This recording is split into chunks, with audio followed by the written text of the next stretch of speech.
Welcome. Hello, everyone.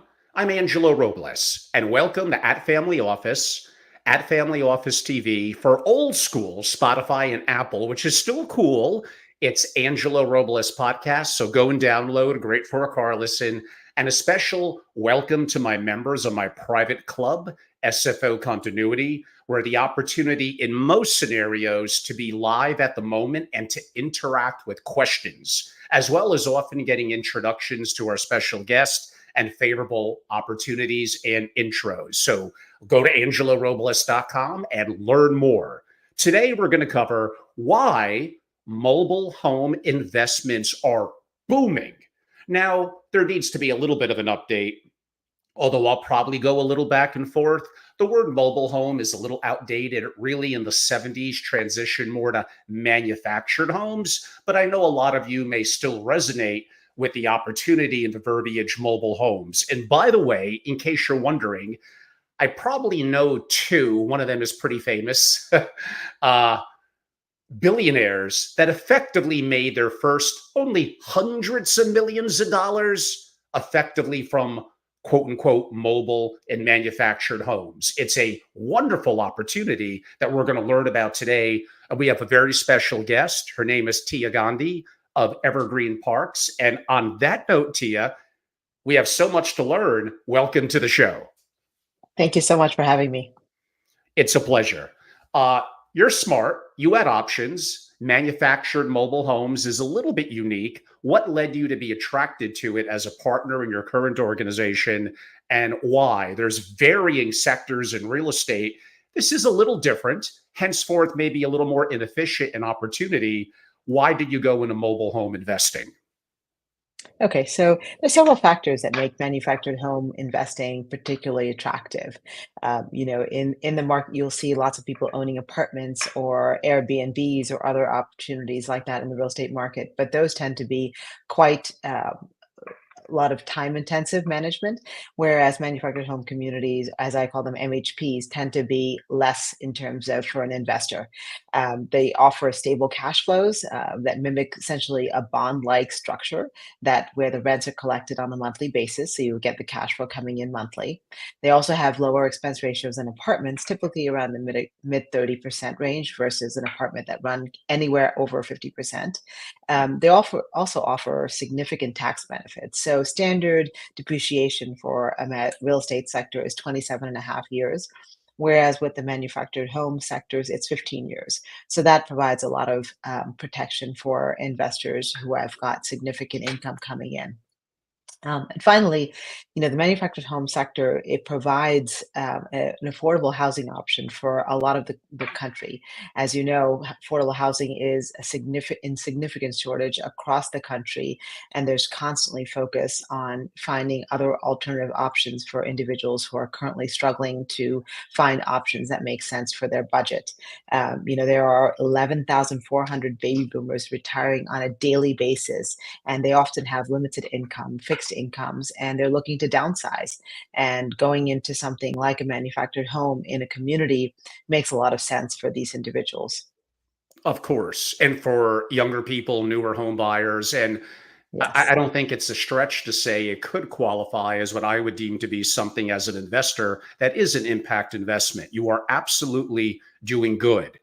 How would you describe the current state right now, late in 2024, of the manufactured home investment market? So as you know, the interest rates have been climbing steadily, although they've been coming down for the past couple of months. In 2015, 2016, 2017, around that time, the manufactured home community was investor community was able to really take advantage of a lot of individual sellers in the market, and the cap rates were anywhere from 8 to 14%. So significant. Oops, and everyone, you probably only see me on screen now, which is not a good thing.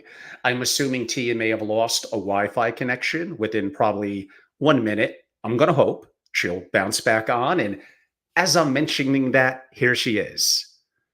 I'm sorry. You are back, Tia. suddenly went away. So as I was saying, the market has really changed quite a bit. About 4 or 5 years ago, there were many, many opportunities to buy communities in the market because the interest rates were so favorable for investors, and sellers were able to really get some strong values for their portfolios. Now, as the interest rates have continued to climb and change, I see that a lot of the sellers are looking to reestablish themselves as particularly interested in selling them their portfolios. There are a lot of manufactured home communities that are for sale, but a lot of them that we see are in larger portfolios that are really appealing to larger investors. The mom and pops are still coming to the market, but they're not being as cooperative to adjust their prices for the interest rate that's out there. So, we And feel. as we set a Go ahead. little bit of a tone, I suppose I should have went back when we identified mobile homes slash more modern manufactured Mhm. homes.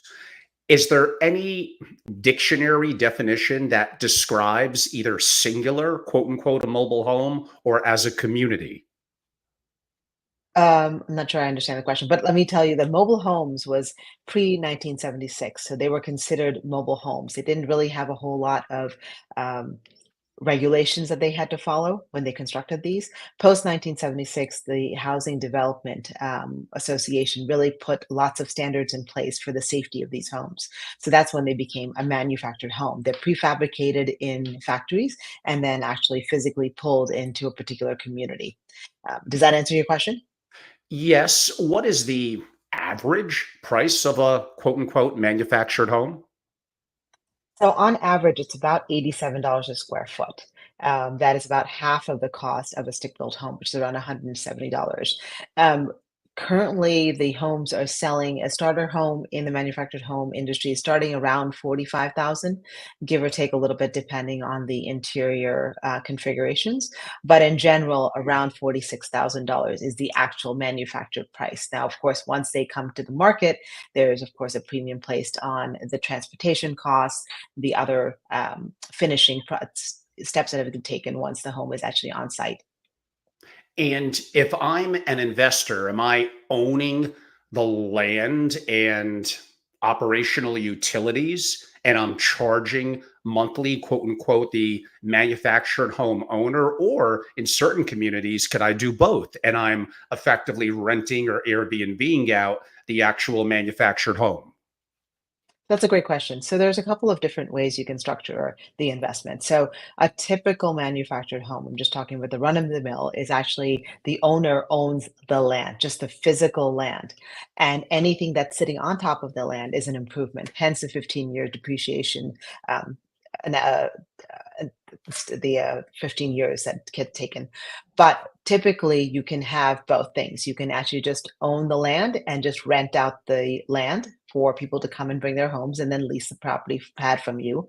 You can also own the homes that are physically on the community land. So you can charge a basic pad rent for the actual physical lease of the land, and then you can charge on top of that whatever you'd like for the home that's on there. It really depends on the home type. There are some communities that just do rental homes and they just rent out their homes, like very similar to an apartment complex. And then the other one, of course, is where you're actually leasing the land and people are paying you a pad rent for the ability and the option to be able to put their home on your land. And you can do both. Utilities typically are, it depends. So there's city water, city sewer, where an individual community is considered a private water system. So the water comes in from the city into a master meter and then is, of course, piped into all the other individuals. And you can have a meter per home to be able to accurately designate the amount of water used in a particular home, or you can charge a flat rate. And same thing with the sewer as well. The sewers are either city sewer, private water treatment system, or potentially a lagoon, where the lagoon is where it receives all the sewage coming in from the individual homes. The electric is usually almost always directly billed from the utility provider, from the electric companies. Same in terms of the gas as well. It's very unusual. We've not seen. As you can tell, audience, unfortunately, we lost Tia again. To use a program like StreamYard, you normally have to have very good Wi Fi. So perhaps, and she's coming back now. I'm Probably going to have to entertain a little bit, which is a challenge. I'll keep some jokes in the bank if it happens one or two more times, but we shall continue. I don't know what's going on. Angela, is there something I'm doing incorrectly? I don't know why it keeps When you dropping. use platforms like StreamYard that record at high resolution and I audience, by see. the way, that's the platform. In case you're all wondering, it's called StreamYard. It does take a lot of bandwidth and Wi Fi. What I has see. happened with Okay. some guests in the past, and of course that happens, sometimes they turn off their video and that actually helps. But then the audience is going to be stuck looking at me and that's going to scare people away. So we probably don't want that to happen. We'll do the Okay, best well, we could. This is life. if it happens again, I'll turn off my video. Maybe that will help keep signal strong. Okay, so as I was saying, utilities typically are direct billed from the actual utility provider. So, And in terms of, so I know that a pad is deemed to be the unit of land where, quote unquote, the manufactured home goes on. So, in case the audience was a little unclear, what would be, I don't know, an average, a median sized when you're owning the land? Is it, you probably have 50 pads? Is it 100? Is it 200? I don't think there's any consistent number, but on average, there's between 5 to 7 homes per acre, if that helps you kind of Okay. visualize how many homes would be on an acre. And the typical home normal size is a 16 by 72 is a standard size for a home. Double wides would be doubles, would be 32 by 62, Mhm. something like that. And why do you believe that manufactured home investments are booming in today's real estate environment? We all know some of the challenges potentially with retail, with multifamily in certain jurisdictions, comparative to, say, very trendy data centers. So there's lots of different variations in real estate investing. Mhm. Why would manufactured home investing be attractive to you relative to past comparisons in blocks of 5 or 10 years? And also, I could argue, compared to other real estate sectors. So the real advantage with manufactured home communities, it's a sector that's really not affected by the market vagrancy. So Mhm. even if you see inflation going up, inflation going down, you see static, job growth, job reductions, people always need a home, always need an affordable option. And that's why manufactured home communities have been around for 40, 50, 60 years. So it's not going away anytime soon. Zoning laws have really limited the amount of development that can happen within this sector. And so there's a limited number of manufactured home communities across the country. And as a result, there's going to be continued turnover of ownership in this particular sector. So we find that there's a lot of opportunities, as well as the fact that it's a very fragmented market. There are many, many, many mom and pops, and those mom and pops are really not attractive to private equity investors or the REITs, which look for larger, Mhm. very quality properties rather than mom and pops that might be a B or a B minus property that is very attractive to an individual investor or an owner operator that's slowly building a larger portfolio like we are.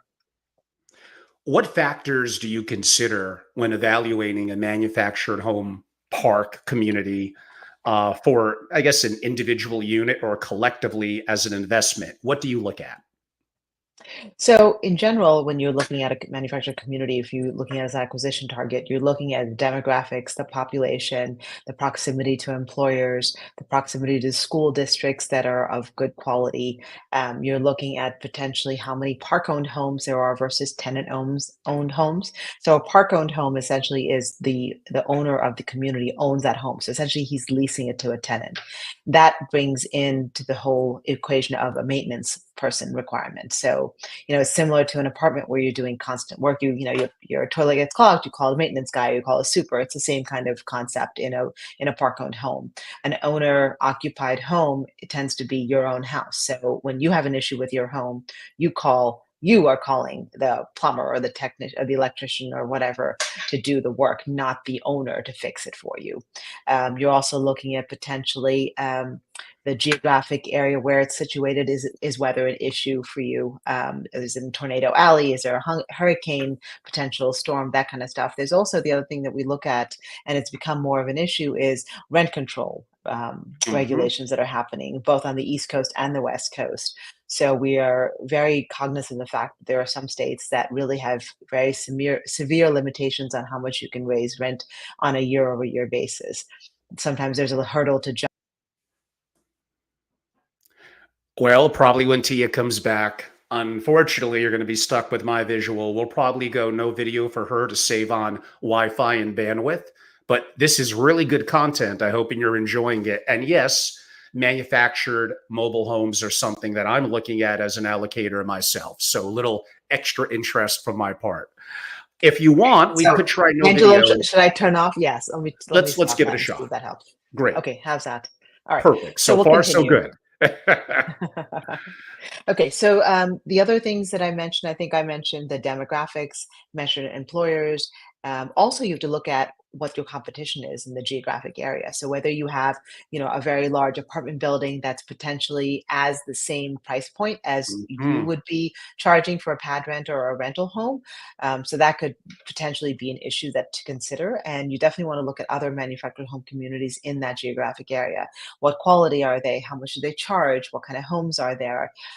We often look at also the profile of the actual physical area. Where is it a community that is rife with violence or violent crime or anything like that? That's something that you should just take into consideration because sometimes these manufactured home communities are not in the best neighborhoods. So you might want to keep that in mind too. But of course, if you are an owner operator that's physically going to be on site, that might be something that you're okay with because you'd have security or other things that would help you be more cognizant of potential problems that could come up.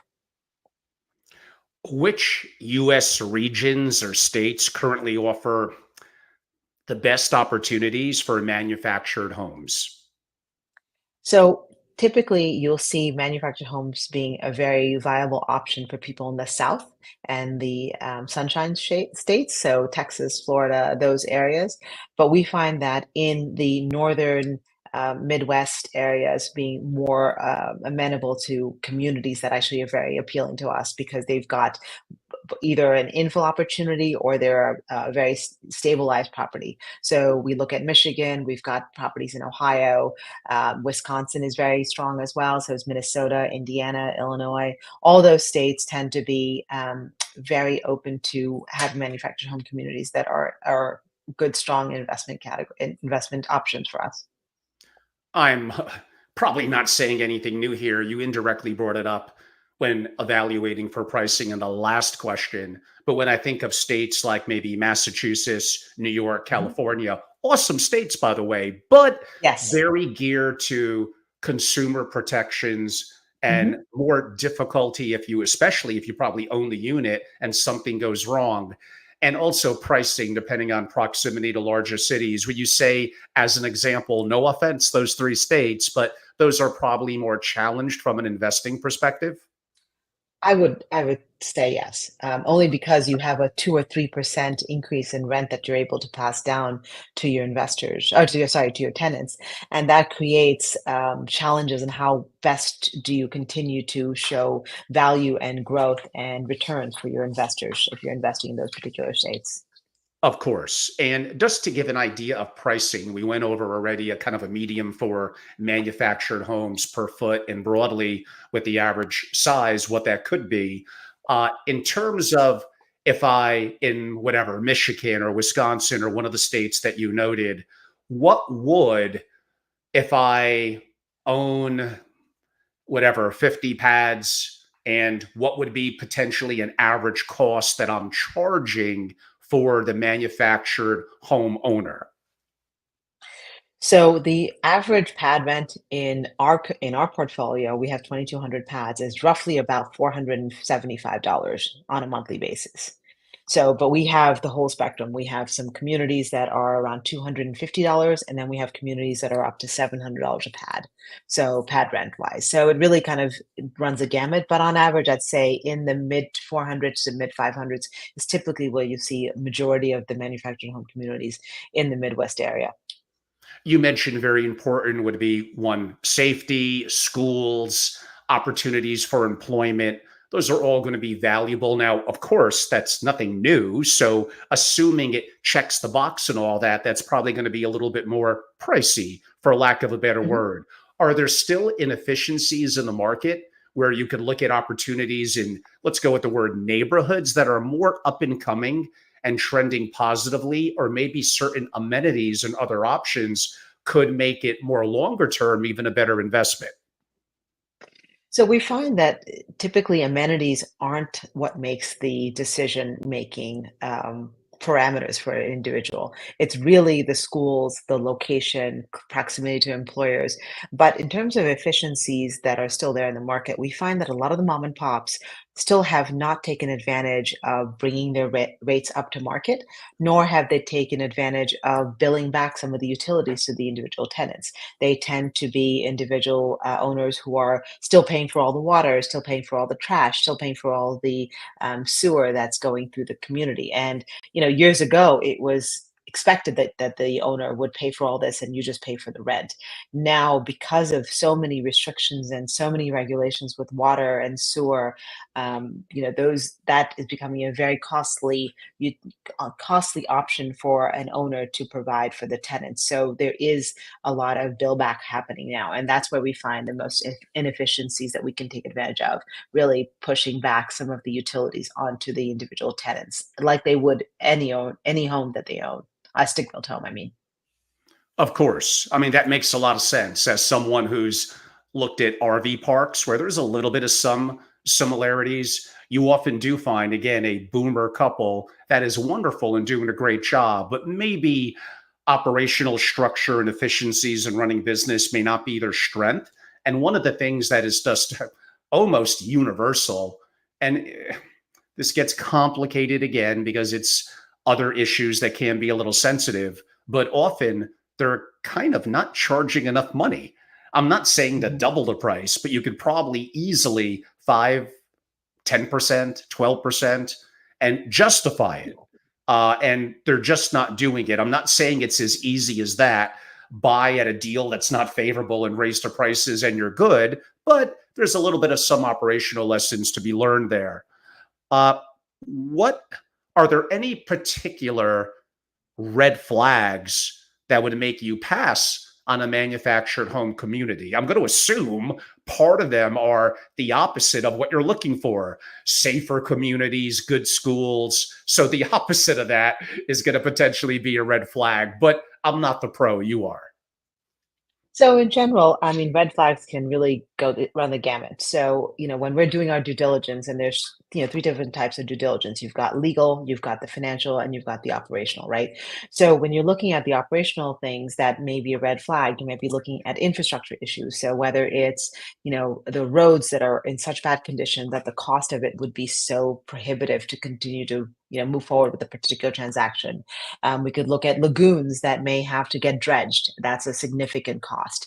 There are also other things like, regulatory bodies coming in saying you have to connect to the water, you have to connect to the Mhm. sewer systems. That can be pretty costly. We had an acquisition that we acquired in 2020, which had a requirement by the community that they had to connect to the water system of the town. And that was a $250,000 cost. Now, when we bought the community, the owner already knew that, and so he gave us essentially a deferred maintenance credit to get that connection started. But it took 2.5 years for us to get that done, and during that time, it was a lot of back and forth with the community. Um, uh, Community leaders as to how to best do it without the least disruption for the tenants. So, that's something that we kept in the back of our mind, but we still went ahead. But that is potentially could be a very red flag if the seller is not willing to give you any kind of credit. So that could be something to look at. We've also looked at other issues like legal and zoning issues where there could be a lot of violations by the community owner, and as a result, they're selling the community very, and almost like a fire sale. So you want to look at that to see, what kind of comes up that in when you start pulling back the covers and seeing what's underneath there. Um, We don't like flood zone properties. It's too much of a worry to worry about because these communities, tend to be on a lower level, a lower plane, and so when you have flood issues, that can be potentially very disruptive to the community. Those are some of the basics. There's a lot more. I mean, you'll see many, many things come up, when you're doing your due diligence, and that is really very key in having a successful and um, a transaction that's very successful.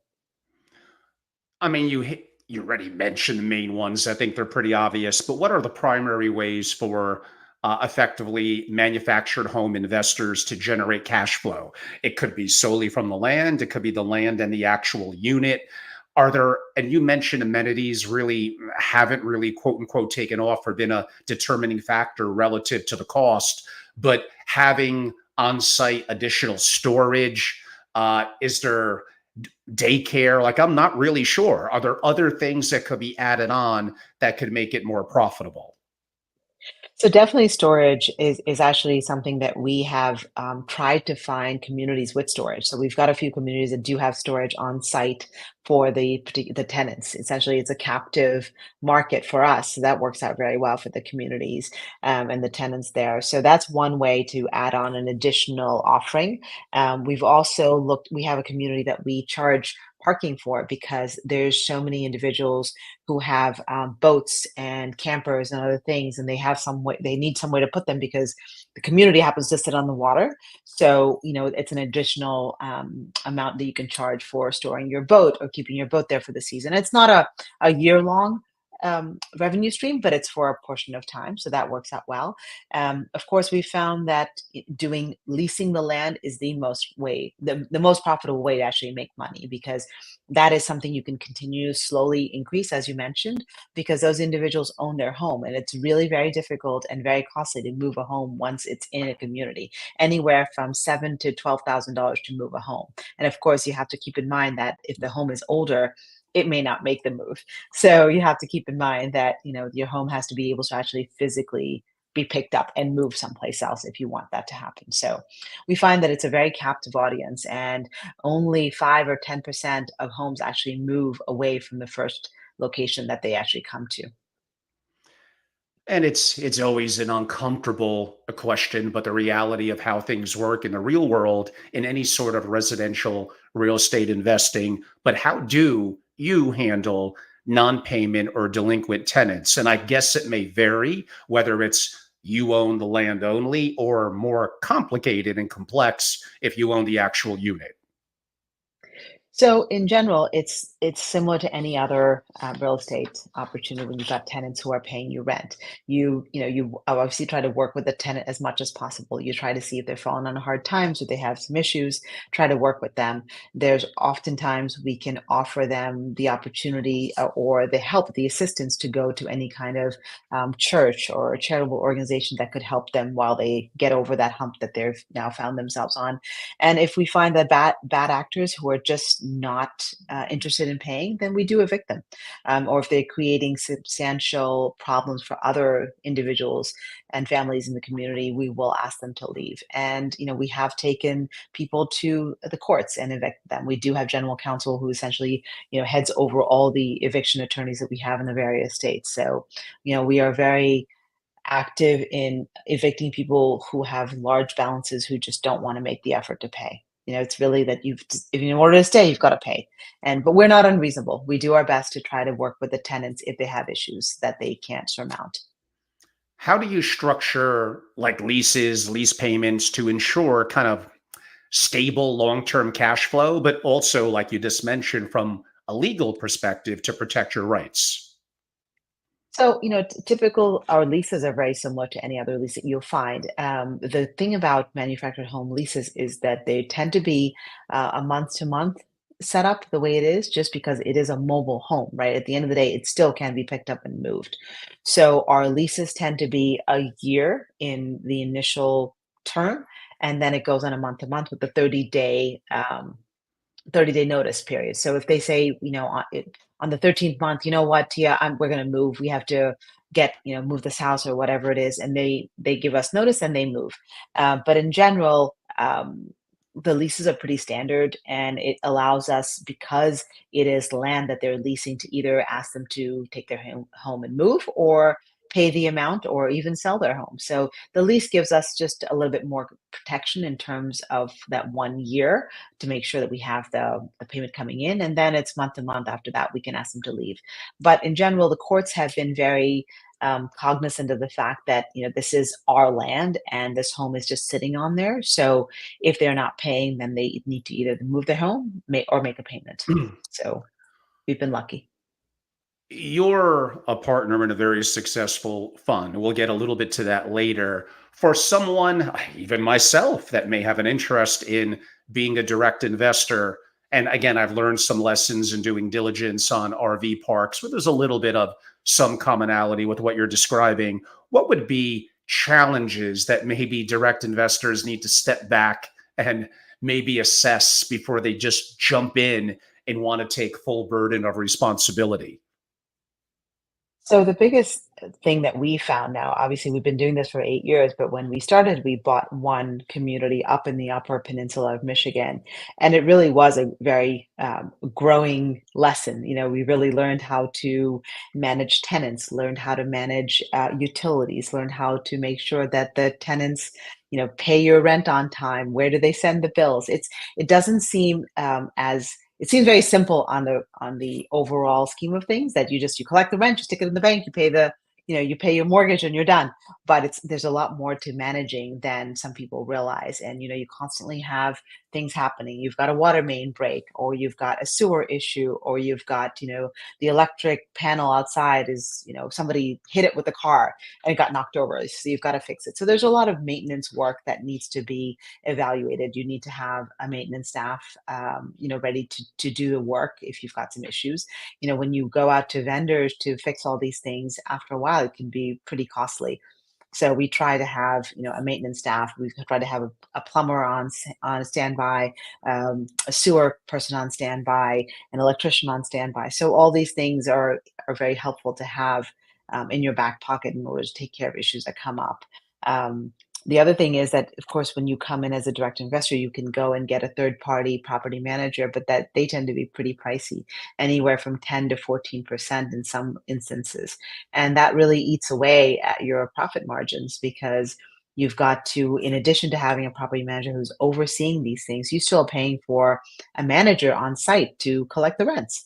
So it becomes, very cost prohibitive to be able to have a third party property manager. So we self manage all our properties, and you also have a level of expense control that you don't have when you've got a third party property management company. I mean, I'm assuming some So of those are streamlined if it strictly is the pad, but you don't, again, quote unquote, own the manufactured home. But there still that's are right. certain functions in utilities and certain amenities, if I could use that word. Yes. So, in Yeah. an area where you only own, let's broadly go with the land, do you Yeah. still want to be a resource? Do you still need to have almost a maintenance person on Yes. staff, and maybe they're getting complimentary, no cost for the land? Do you still need to know plumbers and electricians in the area, if nothing else, to be of value to the manufactured homeowner? Because you're going to get some phone calls that you're probably going, not really applicable to me, but I want to be a good person. Here's someone we would probably recommend. Do those things still happen? So if you think about, most of our communities are our owner. We manage all our properties, right? So if you think about, you've got a leak inside your home, you got a plumber. But sometimes the leak is not inside your home; it's actually underneath your home. So who's responsible for that? That's us as the property owner. We are responsible for everything that comes in from the street all the way to the house. Once it gets into the house, it's the responsibility of the. Oops, did I lose you, Tia? Well, the audio lasted a pretty good run there, but and she's back now. That wasn't too bad, Tia. We had about a double the run with the no video, so maybe we'll stick to the no video. Okay. Yes. And and did Okay. you want to complete your comment? Yes, I did. So, yes, I mean, even though it seems that even if you own only the land and no home at all on the property, you still will have issues that come up with the utilities because you're still, as the owner, responsible for the utility directly into the home. So if you have an electricity problem and someone hits the poles, that's for you to call the utility company or fix it internally if it's actually our meters. Same thing with the pipes. If there's a water main break that's at the street, that's our responsibility to fix. Um, if there is any kind of weather related issue that comes through and the tree comes down on the land, the actual road, that's for us to take and, remove it. So there's still, even though you may own no home on the property, on the land, you still have to maintain everything up to the actual home. Is it part of the lease agreement? Is it general good etiquette and operations for others? Suppose you have a manufactured home owner, for lack of a better word, and they're letting things kind of get a little bad. They're leaving a lot of things out in the yard. They're making a lot of noise. They've been warned it's consistent. In your lease agreements, does it address and cover what's probably inevitable if you have enough pads and units? Not everyone is going to be a saint or very clean. Yes, absolutely. It's not the it sometimes it's in the lease, but usually you have a rules and regulations that's aside from the lease itself. So they sign both things. They sign the lease and the rules and regulations. And within the rules and regulations are things that are specific to that particular community, whether it's keeping your trash in the trash cans or putting it in the dumpster, or it's being quiet, then generally not disturbing the peace for everybody that's there is a standard thing. Um, but there's also, you can't park the car here or you can't park the car there. Those kind of things are definitely in our rules and regulations. That's where you put all those other pieces of information, and we make the tenants sign both the things. So they are, and we give them a copy of the rules and regulations, so they have that. So if there's an issue, you can look it up and say, look, this is the rule, this is the regulation, you need to follow this. And how about what I would call from scratch? So you're talking about buying whatever from a boomer or whoever. It could be someone Mhm. 90, it could be someone 21, an existing community, whether it's the land or land and manufactured home. Could I make the Mhm. case where maybe you're better off doing the initiative with buying the land, going through zoning? That sounds laborious, but there might be Oh, advantages.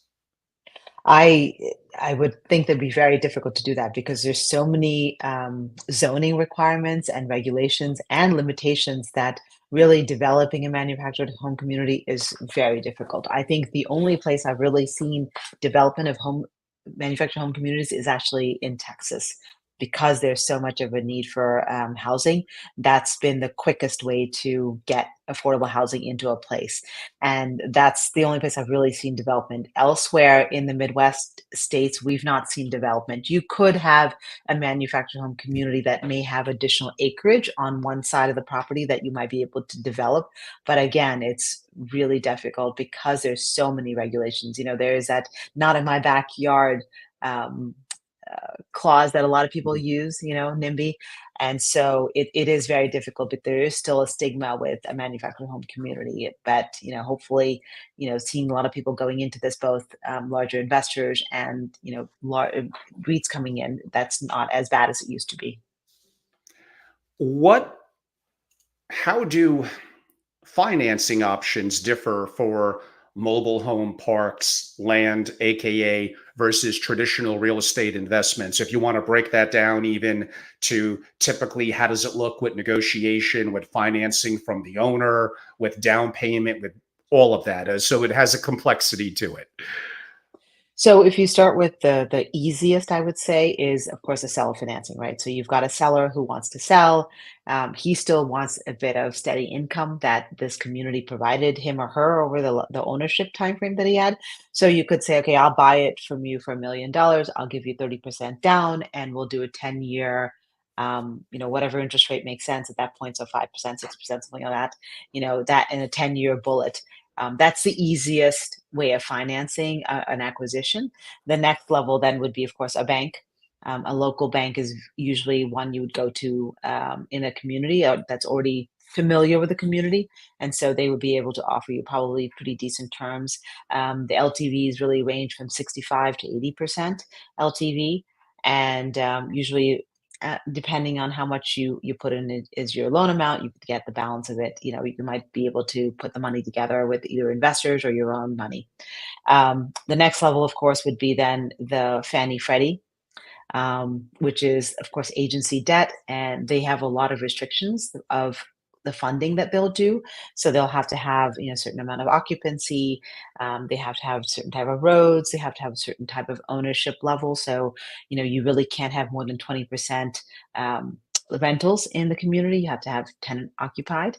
And then lastly, of course, is the CMBS market, which is a commercial mortgage-backed securities.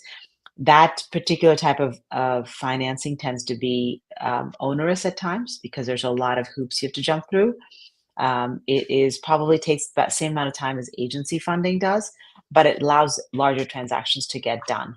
So, you can do anywhere upwards of 3 million is usually the minimum that a CMBS will be done at, and then goes up. You can do a very large CMBS. So those are the options that we've seen in the market. We've done them all.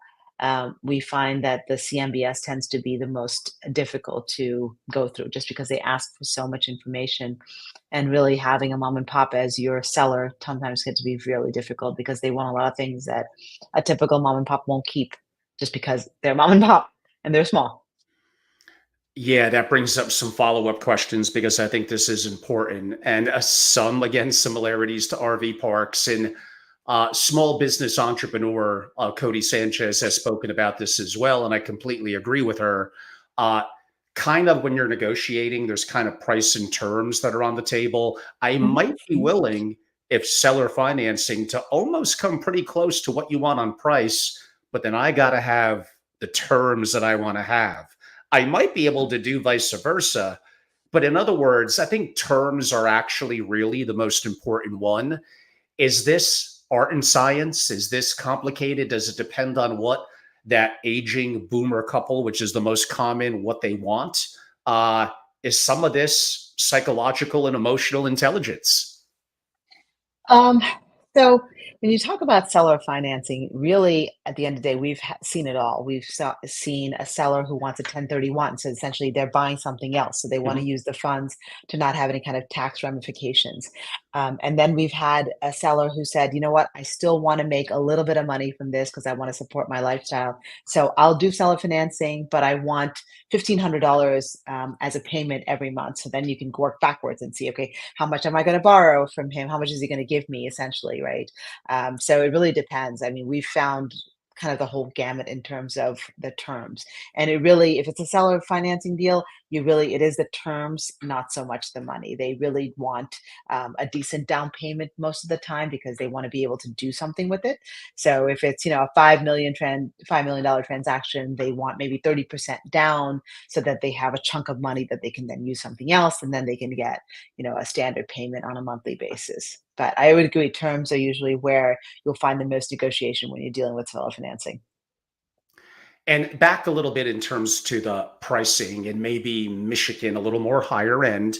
Uh, it probably goes by, and again, I'm making it up. If there's 100 pods, that what would be the cost per pod is going to placate into potentially what that landowner, as I may call it, is looking for. What tends to be an average? And I know it's going to vary by state, by community, by what else is going on in the world, by available financing, lots of moving parts. But what's a framework people could consider?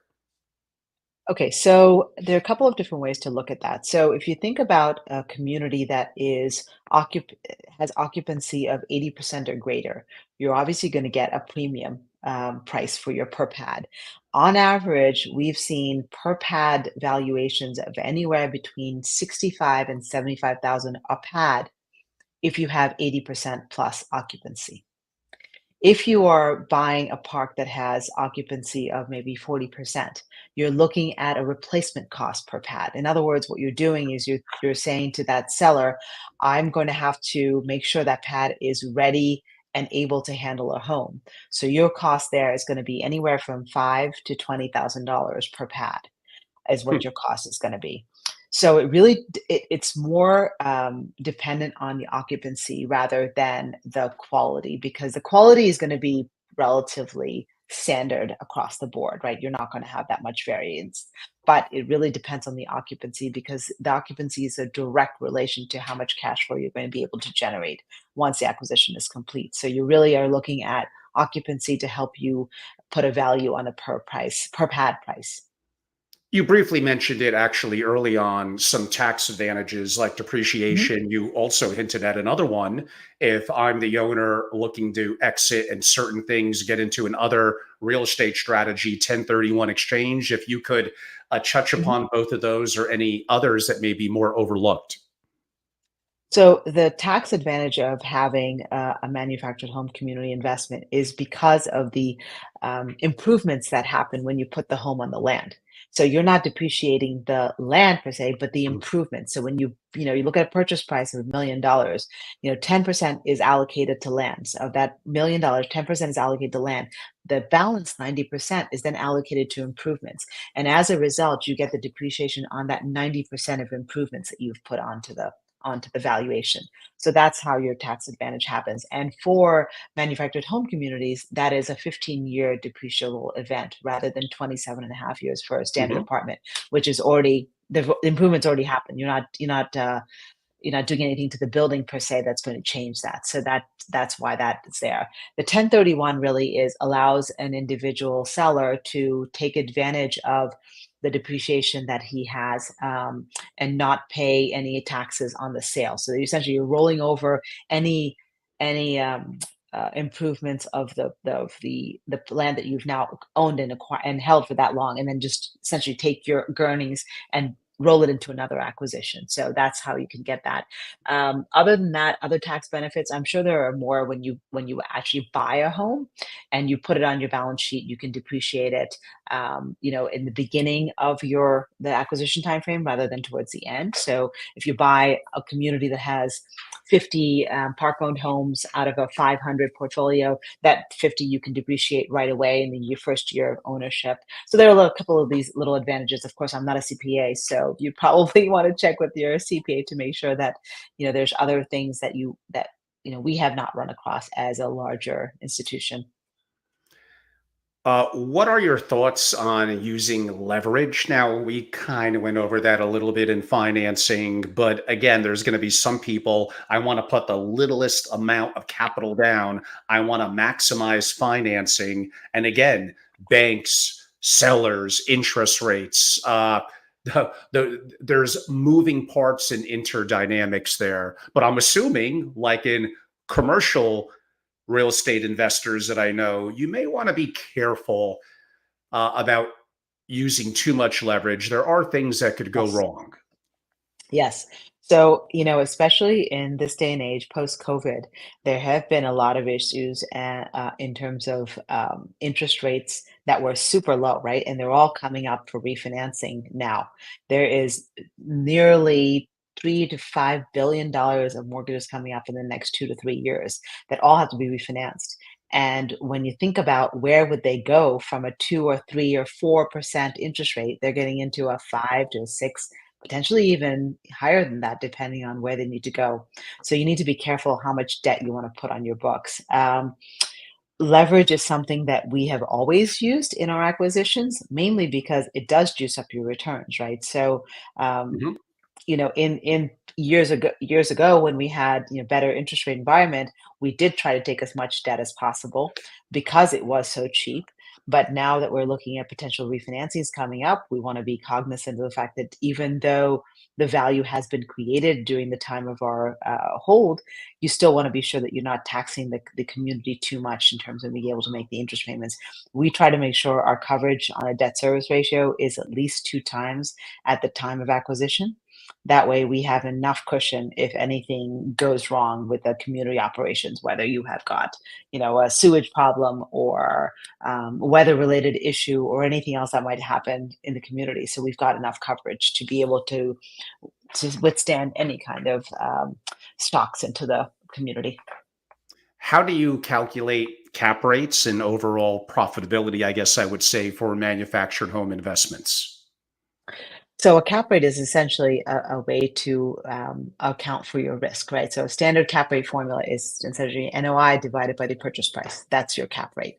The lower the cap rate, you're paying a lot of money for what you're going to be expected to generate, what the community is generating.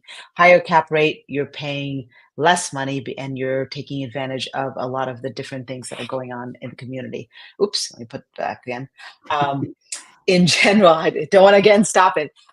In general, we found that the sweet spot of cap rates is around the 6 to 8%.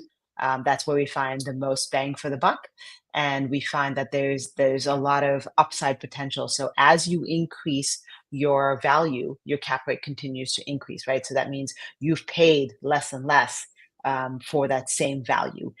Conversely, if your cap rate goes down, if you're now looking at your NOI going down, you've paid a lot of money for a little amount of NOI. So that's kind of how we look at it. Um, what else can I tell you? In terms of cap rates, we've bought cap rates when we started. The cap rates were around 12 to 14%. Now we're looking at cap rates between 6 and 8%. We still Mhm. find a good amount of communities within that range that are attractive to us. Perfect. And just for my own interest, when I am not in Greater Connecticut and sometimes in Florida, I do enjoy, and more of my interests are going out west, Montana, Wyoming, Nevada. Just for my own interest, those states, how generally attractive are they from a, let's go with the word, manufactured homeland perspective? So there are manufactured home communities out there. Well, the reason we've stayed away from it is mainly because there are really not a lot of options. If someone leaves that particular home, who's going to come fill it? Because there are such vast areas of empty space, we find that it's very difficult to be able to say with conviction that you're going to be able to refill a home that suddenly becomes empty. You know, people die, people move, people change, their circumstances change. So you always want to be sure that you've got enough demographic population to be able to withstand a churn. And those areas tend to be a little bit concerning in terms of having enough population to be able to support the churn that happens in any community. Of course. And from an investor perspective, and again, audience understand, we'll get to Atia's organization very shortly, which is wonderful and likely the best option for most people looking to get opportunities in this sector in real estate. But there are going to be people that are going to be more active looking at it from direct investor. And we appreciate her sharing, yeah, kind of some pretty valuable information that you're getting from somewhat of a longer form program and podcast here. So, Teah, thank you very much. One of the secrets that I've learned in quote unquote investing in public and obviously in private is it kind of comes down to deal flow, to sourcing. If you don't mind, you don't got to tell us every little nuance. For instance, but for instance, I'll give you an example. When I looked at RV parks, it's pretty simple. For a couple of $100, I subscribed to a New England RV Parks Association, and I had an opportunity to advertise, to get insight, to kind of know what parks are out there in various states, and for me to be proactive in reaching out to them. I think we just lost Teah even audibly, so we're gonna get her back, and she's gonna give us some insight on sourcing in a second. Uh, okay, you're back. Maybe we'll go audio again. And if you don't mind, and again, I don't expect you to tell us everything, but give the audience a little bit of insight into the value of sourcing and any little bit of insider tips, like I just gave on RV parks. So there are a couple of actually associations that deal with just Great. manufactured homes, right? So you've got Manufactured Housing Institute, MHI. They have conferences twice a Mhm. year. That is open to anybody. So you just have to pay a fee for that. So that's something that people can look at. There's something called LoopNet, something called Crexi, CREXI. They both have listings of manufactured home communities and apartments and multifamily and commercial real estate. So it gives you like a broader um, view of the market. LoopNet, as I said, mentioned, it gives you pretty much everything. There's gas stations on there. There's car washes. There's manufactured home communities. What I find and what we've seen oftentimes is that a lot of the mom and pops may not have the sophistication to know to go advertise on MHI's website, which also allows you to advertise. But they know about LoopNet because maybe that's how they bought the community in the first place. Or someone Mhm. said, "Oh, you should really advertise in Craigslist or something like that." So there's all sorts of places, but in general, we found interesting opportunities on Craigslist. Of course, the larger real estate brokers also have some manufactured home communities in various places because they might be the only source that this particular seller knows. So we've looked at Berkshire Hathaway listing, in Illinois that had, this one broker had a couple of manufactured home communities. So it really depends, but we found Crexi, LoopNet, and MHI as good sources for seeing what's out there in the market. And of course, the sometimes a complex question to answer, but as an investor, you care about the returns you're getting. What potentially, if you want to say on average, if you look at historical data, could an investor expect to get investing in, again, mobile home manufactured homes? So if you think about the largest manufactured home investors out there, the REITs, they average between 10 and 12% returns over the asset class. Um, In terms of short-term rentals, they're anywhere from 15% plus, but that's a very continuous, strenuous kind of active Mhm. management that has to happen. When you think about multifamily units, you're thinking about, condos or other things like that. You're looking at 10 to 15% returns on investment over time. And then when you think about single family rentals, which a lot of investors have started to do, right? They buy, many, many homes on average, and they have a portfolio of rental homes that ranges anywhere from 8 to 12% return on your money. Now, we have seen within our own portfolio around 20 to 25% return on Wow. capital. And we have been using our ability to refinance these properties. After they get to a certain point, we've built all the value we can, refinance it, and we've been able to give 2 times return on capital. So that's been very good for us, and we've got investors who have now come to expect that kind of performance.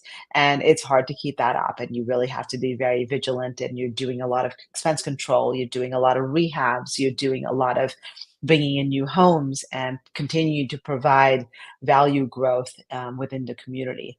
And so that's kind of where we've seen things. On average, we've seen between the 10 to 15% is our competitors are doing as well. So we are not by far the highest, but we feel that we're on the higher upper bracket of most other competitors like us. Indeed. And we're going to get to actually right now how, in terms of a little bit maybe for a minute or two about the fund and a little bit about how people could reach out. Right before we get to that, as you would understand, this has been an incredibly educational, quote unquote, and even I hope entertaining a video. But because it is also a little bit on the investing opportunity, do understand that everyone's situation is different. Conditions could change that could make our opinions change, interest rates definitely being one, geopolitical issues, what's going on in the country. There's a variety of different factors. Everyone has different risk tolerance, has different cash and liquidity needs. And you need to do your own diligence. You need to think for yourself and make your own decisions. And a reminder, whenever you invest, no matter what it is, you can lose money. So do understand conditions may change. You may be watching this a year from now, and everything changed, maybe to the good, but maybe not. So henceforth, it's meant to be educational, entertaining. Think for yourself, do your own diligence, make your own decisions, and as always, you can lose money. On that very positive note, Tia, if you don't mind, and I would keep it relatively brief because it is more of a public interview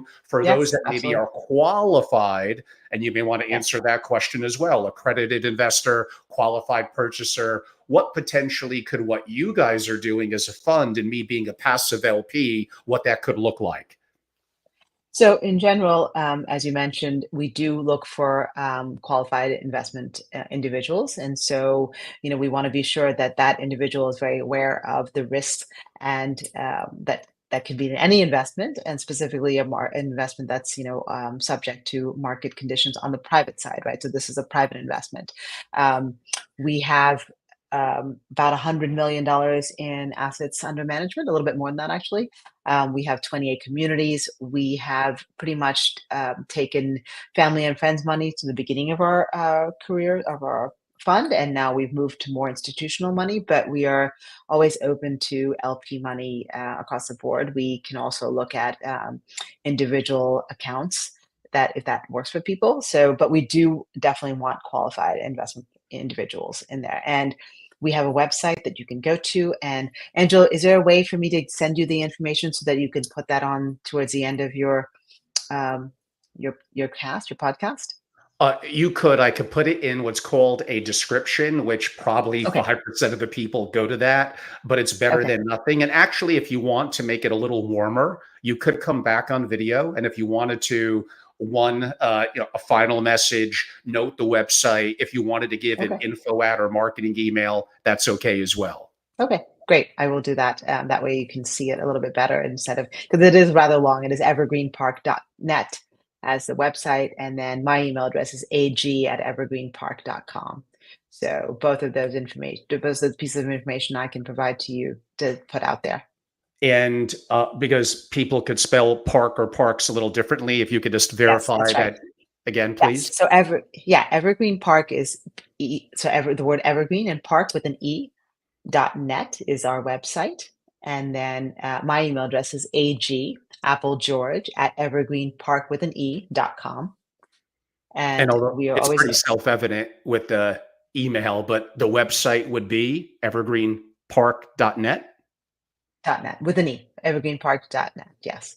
Unfortunately, it seemed to be that evergreenpark.com as a website was already taken. So we had to pivot and do .net as a Of website. course. And as I wrap up, or you have a final 1 minute message, you could come back on the video, make it a little warmer.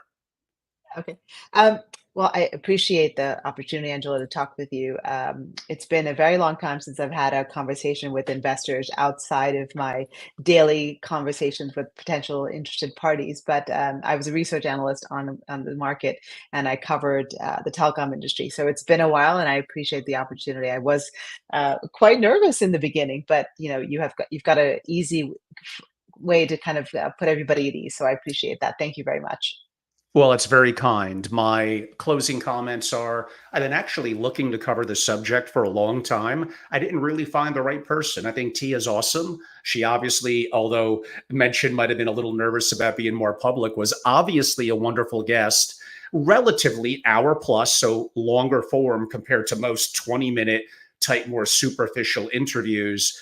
I think this is a really, really interesting, let's go with the word asset class, and there really is no such thing as recession resistant, but there are certain more that are going to be more beneficial if times turn bad and people need to live somewhere, and something more affordable is going to fit that niche. So all of you thought that I was only interested in high flying AI and robotics and drones and crypto. And yes, all things I absolutely am interested in. But I think having a diverse portfolio and having an opportunity to be active in the world of real estate, and I think the world of quote unquote mobile manufactured homes, is absolutely worth exploring. Some of you may look at it more through REITs, sure. Some of you more being a direct investor, kudos. And those of you that are more on the family office level, probably more applicably as an LP. So I think have the opportunity to reach out to Teah. Her last name is spelled Gandhi.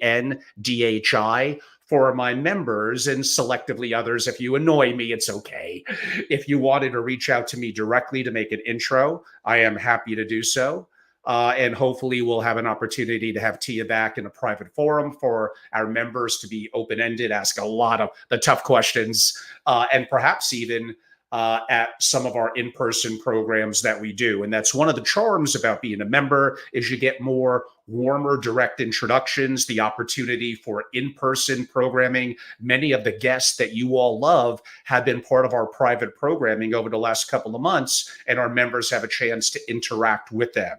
Ram Alawalia in the past, Adam Robinson, and others. So I'm hoping you're enjoying that. And Leon Cooperman, actually, although that was a couple of years back. So on that note, I'm Angelo Robles. Make sure to go to YouTube at Family Office. And at Family Office TV, even old school podcasts that I mentioned earlier. It's Angelo Robles Podcast and subscribe. And go to angelorobles.com. That email, that URL cannot be any simpler, and have an opportunity to learn more and potentially join as qualified and be a part of SFO Continuity, my private club for the private digital programs in person and private proprietary data research and strategies that I share and introductions that I make to be of value. Again, angelorobles.com. I'd like to again thank Teah Gandhi of Evergreen Parkes for being a great guest. I really enjoyed the subject and look forward to interacting at other points in the future. And again, Teah, thank you for coming on. Sure. Thank you so much for having me on. Pleasure's mine. Thank you. Bye bye. Bye.